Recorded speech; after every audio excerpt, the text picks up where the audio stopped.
Are African Americans treated better than Africans in Europe? There are many layers to this conversation, but I'm going to say yes. The biggest reason for this is that African Americans may experience racism in Europe, but they do not experience xenophobia. I know that a lot of white Americans especially love to come on the internet and say that they experience xenophobia in Europe, but they don't. Europeans do not find Americans threatening to their culture. I actually think that my experience as a Black woman with an American accent enhanced my social life while living in Europe. And the reason why I say a Black woman with an American accent is because I'm not actually American. I was born in Jamaica to Jamaican parents, and we immigrated to New York City when I was 5 years old.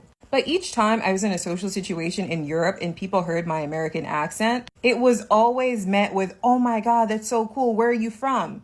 Then when I told them I was from New York City, even more intrigue. And one of the big reasons for this is because Black American culture is so pervasive. When it comes to the export of American culture, Black American culture is hands down the most recognizable across the world, especially with young people. I think Europeans and the world at large are so ignorant as it relates to many African countries and cultures that when a lot of them think of Africa, they resort to stereotypes that are largely negative. I think first and second generation Afro-Europeans do have it better in certain aspects because they were raised in the culture, they have an awareness of it, plus the language skills. And so for this reason, they're better at maneuvering the culture than an immigrant from Africa.